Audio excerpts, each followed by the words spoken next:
He's had one of the best years of anyone in the minors, which is why he shot up the prospect list.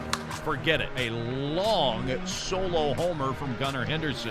He's doing everything well. Hitting for average, hitting for power. He's improved his defense at shortstop. But I think he's also putting himself in a position to be in a lot of conversations about maybe helping this team down the stretch. He's really athletic, big, strong. I like his left-handed swing. I love his arm strength. He's an impressive kid also. I think he's really matured in the last couple of years.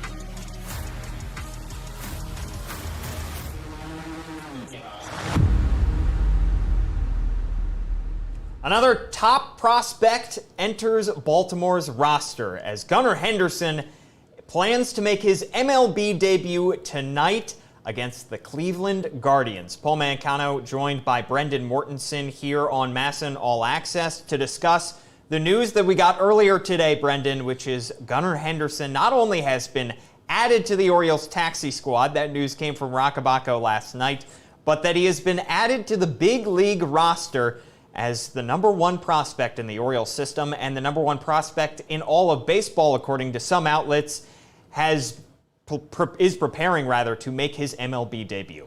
Yeah, kind of a whirlwind last 24 hours or so here, Paul. Yesterday we learned the news that Gunnar Henderson was going to be joining the taxi squad up in Cleveland for this series. So we assumed that he would probably have an off day today, and then once rosters expanded on September 1st, we assumed that Gunnar Henderson would be the position player that the Orioles would add to their now 28-man roster once rosters expanded, but the Orioles opt to option Tyler Nevin down to AAA Norfolk and add Gunnar Henderson to their 26-man roster as well as their 40-man roster. And as you mentioned, Paul, he is the #1 prospect in all of baseball according to Baseball America, the #2 prospect in all of baseball according to MLB Pipeline, and now joins a roster that already had the #1 prospect in all of baseball earlier on this year in Adley Rutschman. So an incredibly exciting time for Birdland. And that wasn't the only move that the Orioles made. You mentioned Tyler Nevin being optioned down to AAA Norfolk. The Orioles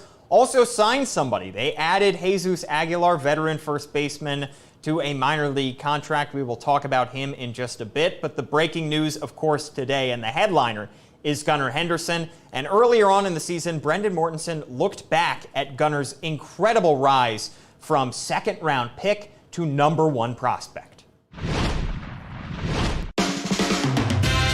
This is the type of talent that we want to be bringing into an organization that's in the process of adding the best young players that we can. When the Orioles drafted Gunnar Henderson in the second round of the 2019 draft, he was just a 17-year-old kid, committed to play baseball at Auburn with his older brother Jackson. Tough decision, but a great spot to be in. I'm just happy for him. Of course, who wouldn't want to play with their brother, but it was a great opportunity to take this, so I'm glad he did. Henderson has since flown up rankings, becoming a consensus top 100 prospect in baseball. Just how high is the ceiling for the young infielder? After a great 2021 minor league season, the Corey Seager comparisons might not be too lofty. The 6'2 left-handed hitter crushed Delmarva with a .944 OPS in 35 games. Things were coming easy, but Henderson wouldn't tell you that. Being able to have a good routine, like taking care of your business and just letting, honestly, the work that you put in speak for itself, because the work you put in is ultimately the results you'll get out. Upon his promotion to Aberdeen in late June, Henderson was greeted with early struggles. Just 1 hit and 17 strikeouts in his first 31 at-bats. But facing that adversity might have been the best thing for him. Going through that struggle period really just helped my development, because I was able to learn how to go through it and ultimately learn how to handle it a little bit better and also be able to get through it a little bit quicker. The 20-year-old even played well enough to help AA Bowie in their playoff push, collecting 2 multi-hit games for the Bay Sox. Defensively, Henderson has been able to move through the ranks with fellow shortstop Jordan Westberg. We share whatever knowledge we have, and obviously he has a little bit more experience than I do going to the College World Series, and being able to have that and just have a good teammate behind my back, and I cheer him on and he cheers me on. And being able to have that good camaraderie, I mean, you can't beat it. Now Henderson's size leads many to believe he'll move over to the hot corner, but the O's believe that the move will come from choice, not from need. The more versatile you can be, it also helps the position that you are normally playing, so I feel like it helps. Henderson is trending towards becoming a big part of the O's infield of the future, and he's learning all the right lessons along the way. What's been the biggest growth for you as a player? Definitely going through the struggles. I mean, being able to go through that at this age, I mean, it's a blessing in disguise. Everybody's going to go through those stretches again, but being able to limit those separate the good from the great players.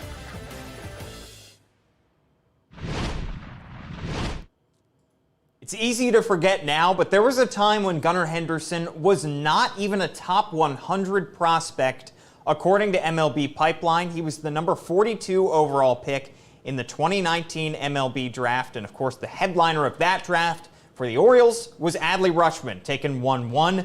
Gunnar Henderson, flying under the radar as a high school pick, was thought to be very raw, very far away from the big leagues. That's why he wasn't ranked in the top 100 before 2021.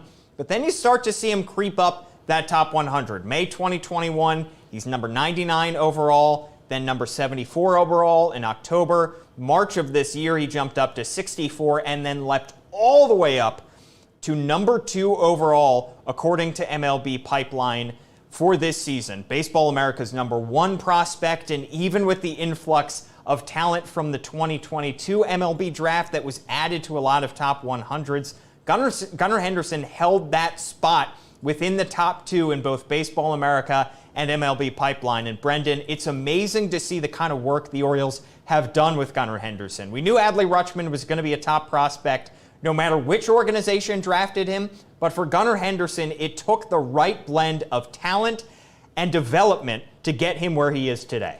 And you mentioned the raw talent. It was always there for Gunnar Henderson, but the question was his development, as you mentioned, and the Orioles coaching staff throughout the minor leagues did an excellent job of making sure that Gunnar Henderson could get to that point.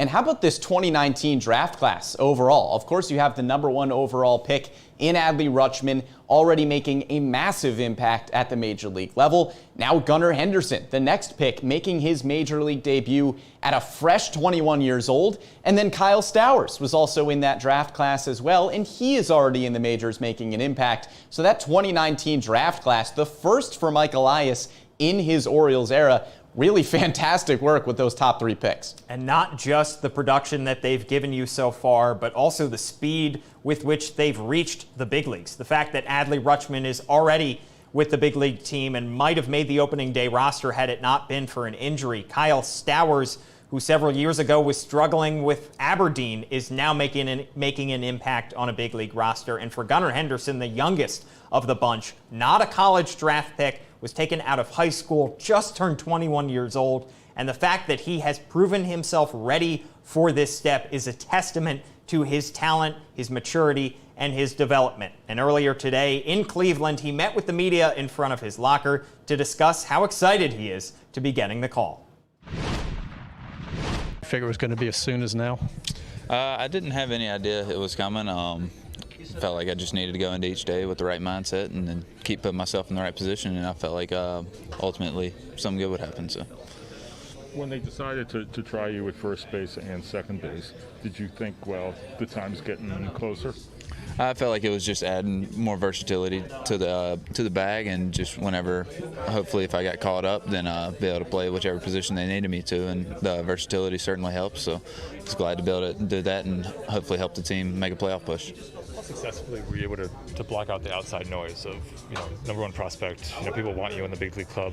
How did you block that out? Yeah, just growing up, my family really instilled just don't let the outside noise get to you, and I felt like just even all throughout pro ball, I felt like I've done a good job at just kind of toning that out and just trying to go into each day with the right mindset and just trying to get better each and every day. When you set out for this season, I mean, what did you even have in mind as like the ceiling, or what could possibly come? Well, my goal was to make it to the big leagues, and sent my girlfriend a text before the year telling her that I was going to make it. So she has the text, and it was pretty cool to be able to accomplish that. But the road's just now starting, so works keep on going. So. Did she send you a screenshot of it? I told her to screenshot it just in case that it happened. So it was pretty cool.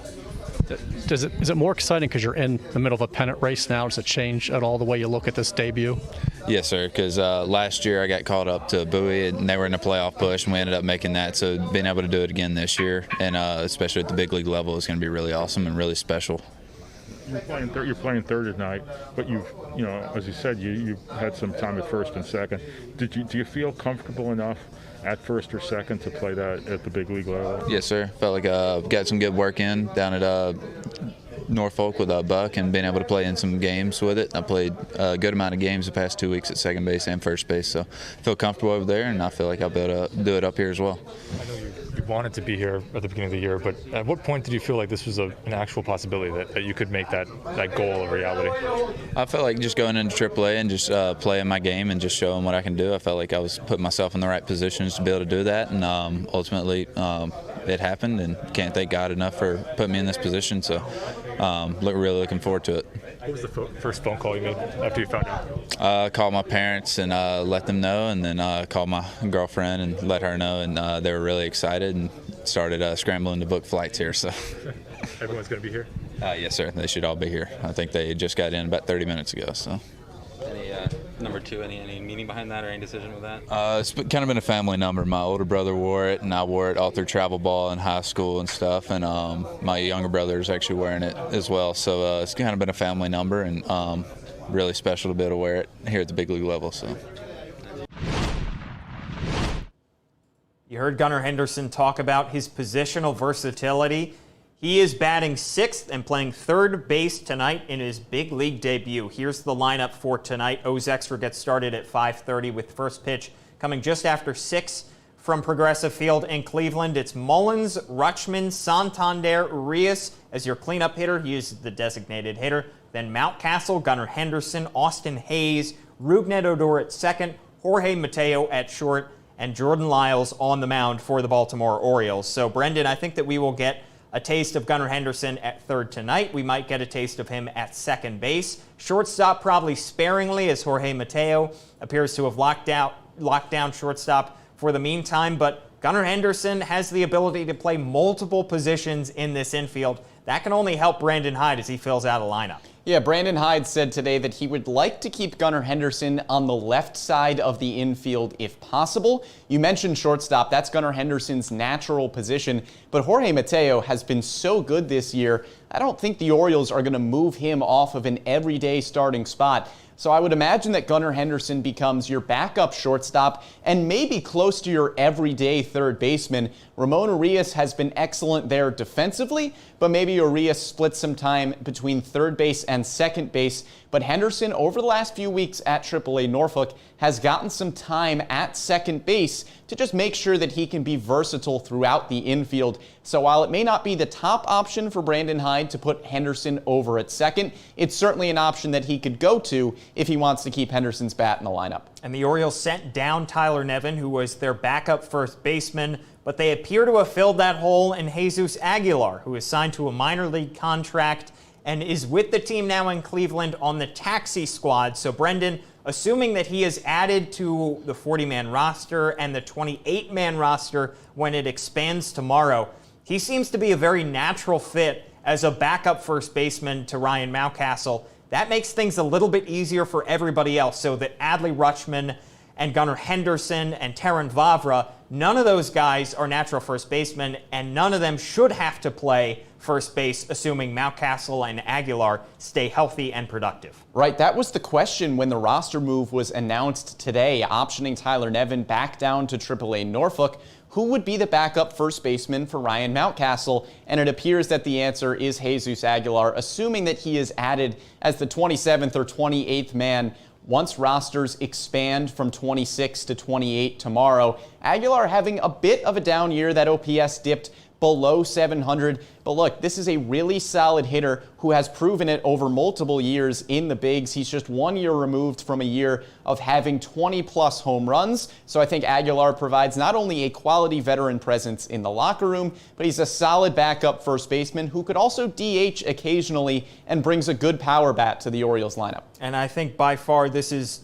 not spelling the end of Tyler Nevin's time with the Orioles. I think he probably could have a role on this team going forward. But with about a month left in the season and the Orioles still fighting for a wild card spot, it makes sense to go with a veteran guy like Aguilar when he's out there. You can get him on a minor league contract as opposed to Tyler Nevin, who probably needs a little bit more seasoning before he's ready to contribute at the big league level. But Gunnar Henderson should be able to add at least a little bit of pop, some plate discipline, from the left side of the plate to the Orioles lineup, because we know that this Orioles team could certainly use some offense as they look to take the second game of this 3-game series out in Cleveland. Again, O's Extra starts at 5:30 with first pitch coming just after 6 o'clock. So tune in to see Gunnar Henderson's big league debut with the Baltimore Orioles. For Brendan Mortensen and our producer Tim Leonard, thanks so much for tuning in, and we will catch you next time here on MASN All Access.